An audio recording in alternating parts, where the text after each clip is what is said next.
भूकंप से यूपी के कई शहरों में भी मंगलवार रात 2 बार महसूस किए गए तेज झटके।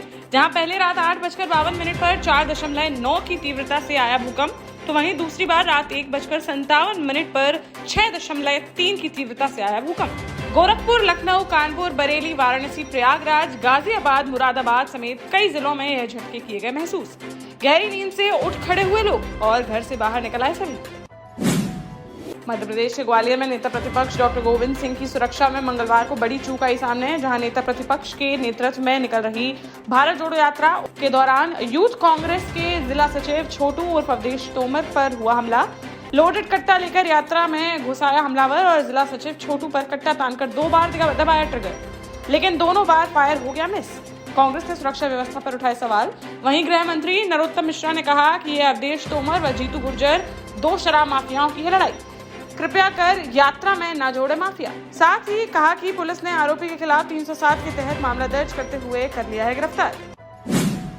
कानपुर में सीसामऊ से सपा विधायक इरफान सोलंकी व उनके भाई रिजवान सोलंकी के खिलाफ एक महिला ने जाजामऊ थाने में घर जलवाने की शिकायत, जिस पर पुलिस कमिश्नर के आदेश के बाद मंगलवार को सपा विधायक व उनके भाई के खिलाफ FIR हुई दर्ज और देर रात करीब 10-15 थानों की पुलिस द्वारा उनके घर में दी गई दबिश, जहां घर पर नहीं मिले विधायक, बच्चे व महिलाएं थी मौजूद। सपा विधायक ने वीडियो जारी करते हुए कहा कि फर्जी मामले में की गई है उन पर कार्यवाही, निष्पक्ष जांच कराए जाने की उठाई मांग। साथ ही दबिश के दौरान पुलिस पर महिलाओं व बच्चों के साथ अभद्रता करने का लगाया आरोप। पुलिस को लखनऊ में मिली है उनकी लोकेशन, बताया जा रहा है प्रदेश कार्यालय में जाकर उन्होंने मदद की लगाई है गुहार। सपा विधायक की तलाश में लखनऊ रवाना हुई कानपुर पुलिस। वहीं कानपुर के सीसामऊ सपा विधायक इरफान सोलंकी के घर में मंगलवार देर रात हुई दबिश की कार्यवाही में समाजवादी पार्टी ने पुलिस पर लगाए गंभीर आरोप, जहां पार्टी ने कहा कि सपा विधायक के घर में घुसकर परिवार की महिलाओं व बच्चों के साथ अमानवीय व्यवहार करते हुए की गई मारपीट, जिसकी जांच कराए जाने को लेकर 11 नवंबर को सपा का 11 सदस्यीय प्रतिनिधिमंडल जाएगा कानपुर। पुलिस उच्च अधिकारियों से मामले को लेकर की जाएगी चर्चा। प्रदेश अध्यक्ष नरेशोत्तम पटेल ने पत्र जारी कर दी इसकी जानकारी। केंद्रीय मंत्री ज्योतिरादित्य सिंधिया हुए कोरोना पॉजिटिव, जहां मंगलवार रात को उन्होंने ट्वीट कर दी है जानकारी। साथ ही उनके संपर्क में आए लोगों से जांच कराने की अपील। मंगलवार को ही वह भोपाल में कोर कमेटी की बैठक में हुए थे शामिल, जहां बैठक में अचानक से उठकर चले जाने से उनके ऊपर खड़े हो रहे थे सवाल। उनके ट्वीट के बाद क्लियर हो सका बैठक छोड़कर जाने का कारण। कानपुर में इरफान सोलंकी के अलावा एक और सपा विधायक की बड़ी मुश्किल, जहां आर्यनगर सीट से सपा विधायक अमिताभ वाजपेयी पर 2 अक्टूबर 2011 को सरकारी कार्य में बाधा, बलवा, मारपीट व SC/ST एक्ट के तहत मुकदमा हुआ था दर्ज। MP MLA कोर्ट में मामले की सुनवाई हुई पूरी। बुधवार को आना था फैसला, लेकिन कोर्ट ने अब फैसला सुनाने के लिए 11 नवंबर की तारीख की है तय। राजधानी भोपाल में बुधवार सुबह election CEO Anupam Rajan, collector Avinash Lavania ने करीब 4 किलोमीटर तक चलाई साइकिल, जहां यात्रा के माध्यम से उन्होंने नए मतदाताओं के नाम वोटर लिस्ट में जुड़वाने का दिया संदेश। उनके साथ 200 अफसर व कई आम लोग भी साइकिल रैली में हुए शामिल। लखनऊ में मुरादाबाद के CJM कोर्ट के जज और उनकी पत्नी पर हुआ हमला, जहां वह लखनऊ के पारा थाना क्षेत्र के मोती झील कॉलोनी में करते हैं निवास। जमीन पर कब्जे के विवाद में बदमाशों ने की मारपीट, साथ ही गिरा दी प्लॉट पर निर्माणाधीन बाउंड्री वॉल। पत्नी ने लगाया आरोप कि गले से सोने की चेन के साथ ही उसकी राइफल व रिवॉल्वर लेकर बदमाश हो गए रफू चक्कर।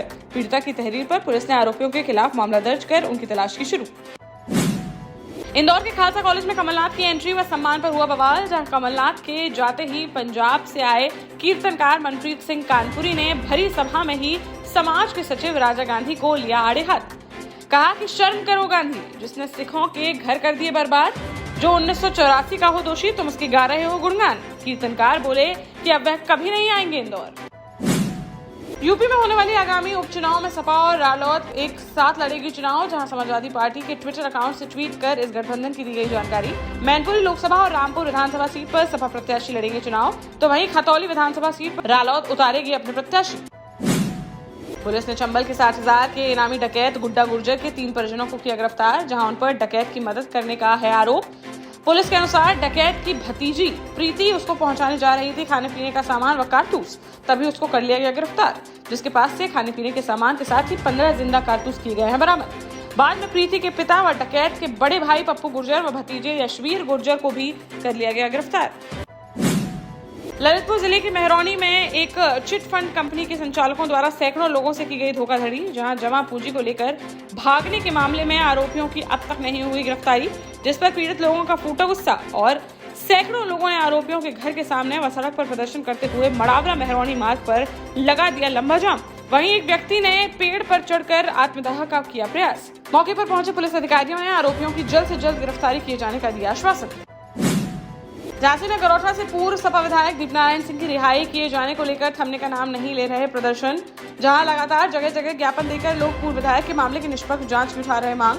बीते रोज गुरसराय में क्रमिक अनशन करने के बाद अब सपा कार्यकर्ताओं ने उस जिलाधिकारी को सौंपा राज्यपाल संबोधित ज्ञापन, जिसमें उन्होंने लगाया आरोप कि पूर्व विधायक पर फर्जी मुकदमे किए गए हैं दर्ज। सीबीआई से मामले की निष्पक्ष जांच कराए जाने की उठाई मांग। इस दौरान सभी कार्यकर्ताओं ने प्रशासन के खिलाफ जमकर की नारेबाजी। झांसी के बबीना में छावनी परिषद द्वारा कराए गए ठेके के बाद से ही ठेकेदार व दुकानदारों के बीच विवाद थमने का नहीं ले रहा नाम, जहां दिनों दिन व्यापारियों में देखने को मिल रहा आक्रोश। बुधवार को सैकड़ों व्यापारियों ने छावनी परिषद के मुख्य द्वार पर बैठकर नारेबाजी करते हुए किया जमकर विरोध प्रदर्शन। व्यापारियों ने लगाया आरोप कि कमीशनबाजी के चक्कर में नियम के विपरीत दिया गया ठेका। कहा कि कैंट बोर्ड के अधिशासी अधिकारी ने व्यापारियों की मांगों को नकारते हुए ठेकेदार का ही किया समर्थन। बाद में सभी व्यापारियों ने थानाध्यक्ष को प्रार्थना पत्र देकर लगाई न्याय की गुहार। झांसी के गुरसराय थाना क्षेत्र अंतर्गत बंका पहाड़ी गांव में खेत की जुताई कराने के लिए एक व्यक्ति को ले गए गांव के कुछ लोग, जहां उसकी रोटवेलर में फंसकर हुई दर्दनाक मौत। पीड़ित पिता ने थाने में प्रार्थना पत्र देकर उसके पुत्र की हत्या किए जाने का लगाया आरोप। कहा कि उससे रोटवेलर में से मिट्टी निकालने के लिए कहा गया और तभी खेत मालिक ने चला दिया रोटवेलर, जिससे हो गई उसकी मौत। पुलिस ने पीड़ित परिजनों की तहरीर पर मामले की जाँच की शुरू।